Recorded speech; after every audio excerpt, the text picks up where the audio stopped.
You know, if you think about it for a moment, as a culture, we are rather obsessed with death.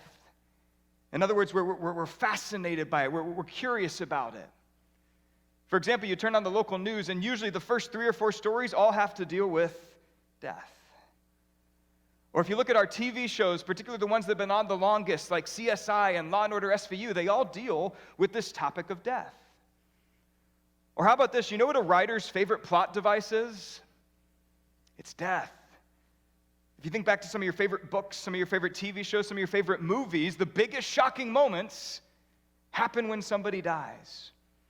I remember when I was in high school, I used to watch the show 24, and there was a lot of death in 24. And I remember one season, there was one character in particular that died. He was my favorite character, and there he was dead. And friends, in real life, I was sad. Like I was sad at home, I was sad at school. I mean, think about how crazy that is. I was mourning a fictional character. Friends, I can't even watch The Lion King with my 5-year-old daughter without having to deal with the topic of death, right? You see, as a culture, when you stop and you stand back for a moment, you realize that our culture seems to be obsessed, consumed by death. You know, as a culture, we're also afraid of death. Death is scary. Death is not what we want. I mean, we all know we're going to die at some point, but we don't want to die right now.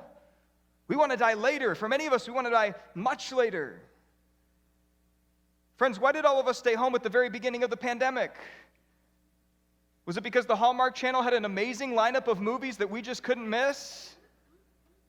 You know, it wasn't that. Right? We didn't want to die. We didn't want the people around us to die. I remember when I was a teenager in high school, my parents took me to the hospital one night. They had to do an emergency surgery, and I was going in and out of consciousness in the ER. And the doctor, he pulled my parents aside, thinking that he was out of earshot of me, but I could still hear him. And he said to my parents, I just want to prepare you for the fact that we don't think your son is going to make it through the night. And when I heard those words, friends, all I felt was scared. Because the person who was about to operate on me was not convinced that I would see the sun come up the next morning. And you know, it's not just that we fear death for ourselves, but we also fear death for other people, right? We fear death for the people we love, the people we care about.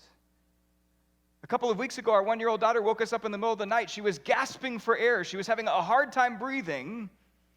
And we couldn't figure out what was going on. Now, we later found out at the hospital that she had croup. But in that moment, as she was gasping for air, I remember telling Elaine, I feel like I'm about to pass out.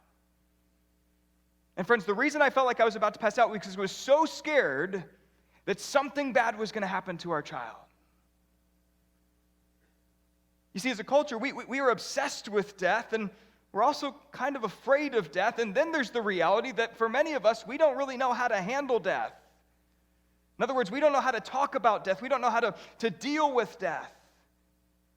For example, I imagine that you didn't come in here this morning thinking, man, I really hope Chris talks about death today.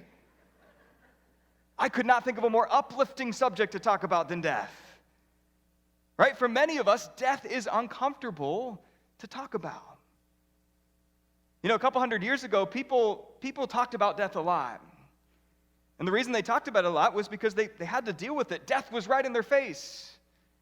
They didn't have a lot of the medicines and treatments that we do today. The life expectancy was way lower back then than it is today. And so back then, people, they had to learn how to handle death.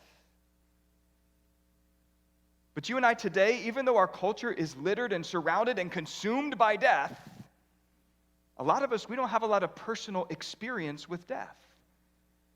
For example, before I started serving as a pastor, I didn't have a lot of personal experience with death. My grandma died, my grandpa died, I lost a couple cats, some hamsters, a guinea pig, but that's it. That was my personal experience with death. And so for a lot of us, because we don't have a lot of personal experience with death, we also don't know how to handle death. And this becomes very evident at funerals, particularly for those who don't have a faith in Jesus.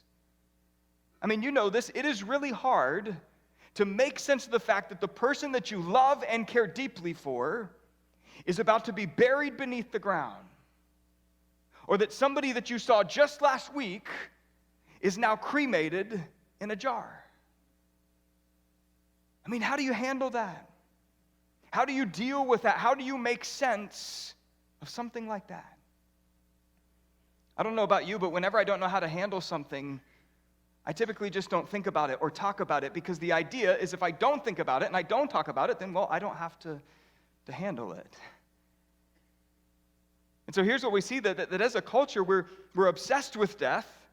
We're afraid of death. We're also really not quite sure how to handle death. But you know what? Here's what I want to encourage us and equip us this morning.